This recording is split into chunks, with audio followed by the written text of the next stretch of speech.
And we're back. They tried to keep us down, but that's not going to continue. So to start back, we're going to do a short one about a gentleman. This is a very distinguished gentleman, and he deserves his own episode. It's the illustrious John Brennan. John O. Brennan. Oh, John O. I can't leave out the O. So tell us about John, Mark. He's an interesting man. Obviously, there's been a lot of scuttlebutt. We know him for his attacks on Trump, after he left office as head of the CIA. And most of your viewers probably know him as the post-CIA director who, led this charge against Donald Trump. But, you have to wonder what the background of the guy is. As I pointed out in an earlier episode, he was involved in the cleansing process of Obama's backstory in Indonesia. He went with a group. Really? Yeah, he went with a group right before Obama became president to clean up any storylines or media storylines in Indonesia, literally village by village, with a crew right before Obama became president. But going back even further, we have some more interesting information about John Brennan and who he really is. I think your audience might find that of interest. Awesome. Well, this is the gentleman. Very. He was very. He was the station chief in Riyadh, as you may be aware, in Saudi Arabia. Speaks fluent Arabic. There were rumors at the time of his station chief reign that he had gone rogue in a way and converted to Muslim. He has vociferously denounced that, but still the rumors exist that he converted to the religion of Muslim while working with the Saudi royal family as the CIA station chief in Riyadh. Okay. Well, and he's also, he's known for being a pretty intense looking guy. And sorry, wrong photo there. Wait, that's his spirit animal. Oh, Sparky Brennan. That's Sparky Brennan, his spirit animal. How did he get up there? That's from his family, personal family photos. No, it was an accident. It was an accident. There he is. There's his. I think he's talking about Trump at the time here. I'm not completely sure, but boy, this is a mean-looking guy. He either has incredible constipation or prostate cancer. Those are the facial looks for those two diseases. Wow. He is not a happy camper, but wow. But good news, you can find him speaking in different places, and I thought that this is really appropriate. It's the LBJ Library, and I can't think of a better pairing. Can you? No, they should have gone together like peanut butter and jelly. Okay, so we'll leave that up for a minute while you're talking about him, because it just reminds us of great leaders. Right. Okay. So going back in time, I stumbled onto an event where John Brennan was addressing, while he was CIA director, the Congressional Black Caucus under Obama.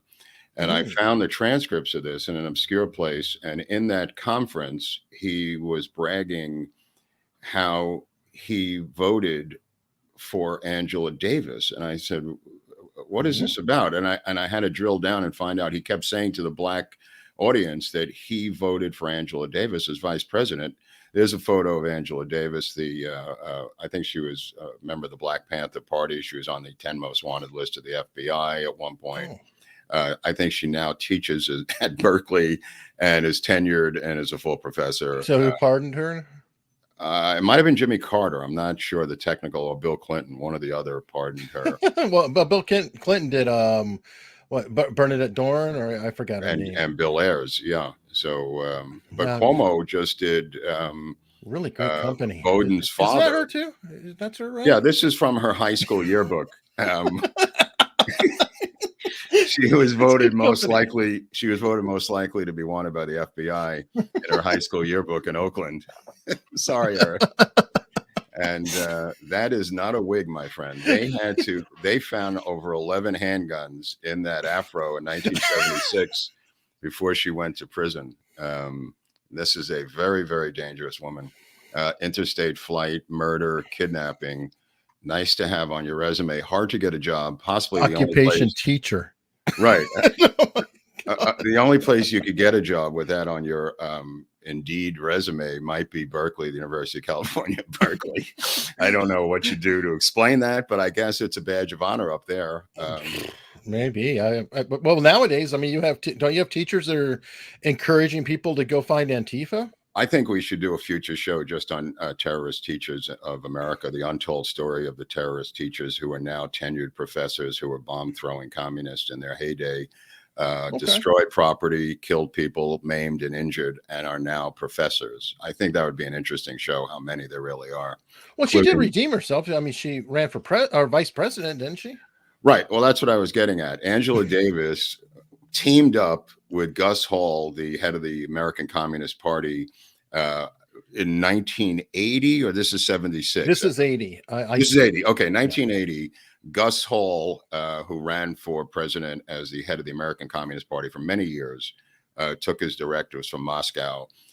He ran in 1980 with her as his vice presidential candidate. The reason it's of interest to any of us or any of our viewers is the fact that John Brennan voted for that ticket. John Brennan, who later the one prior, right? Yeah, he also, my research indicates he voted for Gus Hall in 1976 also. He's now admitted to 1980. He admitted to 76. Oh, he admitted to 76 on the lie detector in 1980 when he joined the CIA. Okay, so just to back up, he goes to take a lie detector test to become a member of the CIA, a CIA officer, and he freaks out because they ask him the question, have you ever been involved in an organization that vowed to overthrow the government of the United States? That's where this story comes from. And he panics knowing that he voted for Gus Hall, this man, the head of the Communist Party USA, not just once, but twice. And he feels that his career as a CIA operative is going to end before it even begins. Now, the fun part of this is this is Gus Hall, and it's great. You got to give credit. You know, they're sticking together here. Gus Hall, this is actually his mugshot at Leavenworth. Right. Gus Hall, I think, was sentenced to 8 years for the attempted violent overthrow of the United States government. He led a steel strike, 1937, to shut down the steel industry. Whatever Gus Hall did, he's legendary as being the face of Moscow in the United States for decades, running for president numerous times. Even my crazy friends, and I have a lot of crazy friends, did not vote for Gus Hall. And I'll tell you a side story. In 1996, I was approached by the Peace and Freedom Party of California to run for vice president on a ticket with Timothy Leary. Little known, untold American story. The Peace and Freedom Party put together a ticket of me and Timothy Leary. And I said I didn't have time to campaign. And they said, why? I said, I'm having too many flashbacks on acid to really be bothered with this campaign stuff. And they eventually dropped me. I don't know if Leary stuck with it. I think it was 96 or 92. I was out here. Oh, it might have been 2000. It might even have been 2000, to be honest with you. Yeah, I think it was 2000. It was Timothy Leary and me on the Peace and Freedom ticket. But getting back to John Brennan votes for Gus Hall, and he's telling the story not to impress the communists, but to impress the Black Congressional Caucus, bragging that he voted for a Black woman named Angela Davis, which I find to be even funnier because he doesn't even think that voting for Gus Hall is an aberration. He's bragging that he voted for a Black woman. Well, I think that's fair because, I mean, she is probably even better. She won the Lenin Peace Prize. She won the Lenin Peace Prize, and she's also an avowed communist. But the Lenin Peace Prize, she was up against so many real tough contenders. I think she was up against Che Guevara and Castro that year. But she beat them all out with her essay, How I Became an American Black Communist, in her memoir. But this is a medal that you really have to work at to get. So this is one of the great American political tickets of all time.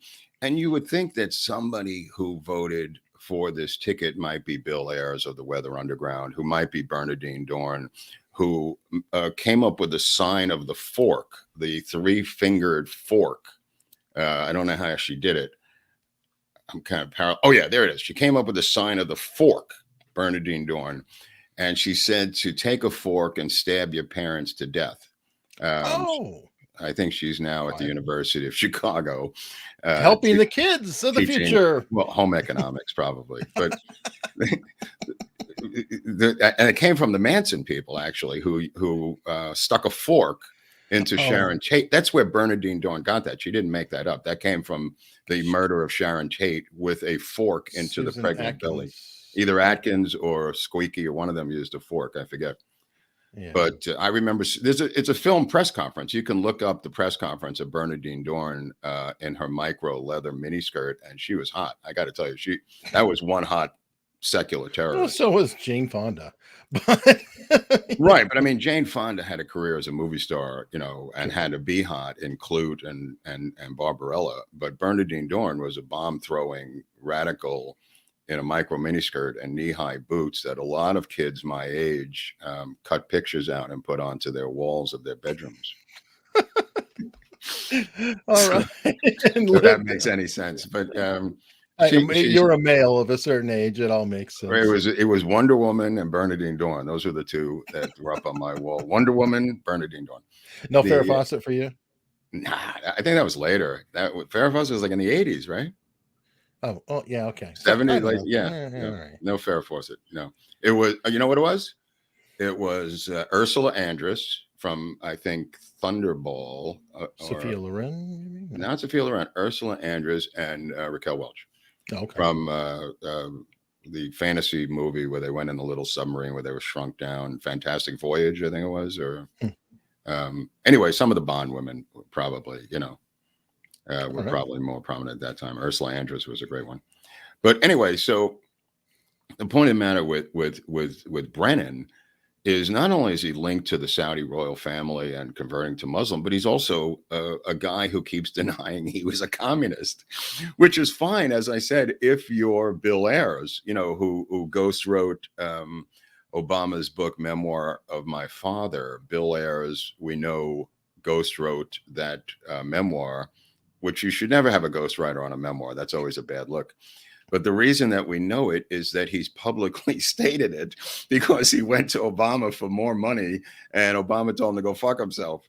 So he said in numerous articles that he put in all these nautical motifs into the book that had nothing to do with Obama secretly because he had been a merchant marine, Bill Ayers, and he put in all these references to nautical crap. Knowing that Obama had never been, you know, a sailor or a seaman or anything else. And if you look in the book, there are numerous references to nautical motifs in the memoir about his father. Unbelievable. So now, where is Brennan now? Oh, okay. So Brennan, when he's not trying to sell the information from his security clearance to MSNBC and CNN by dipping in there and you know, selling himself basically as a consultant to these news organizations. Sure. He had an organization called TAC, which is called the Analysis Corp. Now, keep in mind, Obama, when he was at Columbia as an interned at a group called Business International Corporation, BIC. And BIC was a front for the CIA where a lot of kids interned who wanted to become CIA operatives years later. I don't know if Anderson Cooper went there. Anderson Cooper might have just gone to Langley to their summer camp up in the Catskills, where you had a softball team of potential CIA gay men. But the BIC Corporation, BIC, Business International Corporation, was a front for the CIA overseas, and Obama then went to numerous overseas environments with various passports that were later part of Brennan's cover-up because they didn't want to see Obama's passport with all these stamps on it showing Pakistan. And he was following his mother around, who was a CIA officer under the cover of sociologist. But his passport had numerous stamps of these different countries. They wanted to clean that up, including Indonesia, India, and Pakistan. So Brennan was involved in that with the State Department. But getting back to his current job, he's now the CEO of Sotera Defense Solutions, and it's spelled Sotera. And it was That's called, familiar. that is familiar, but it's a strange name because he had the same company.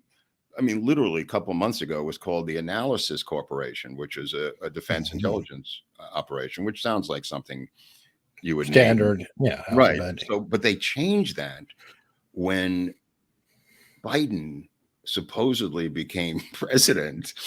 They and Susan Rice and Obama ascended back to power. Brennan felt it necessary to file documents to change the name of the company to Sotera Defense Solutions, like Barry Soetoro.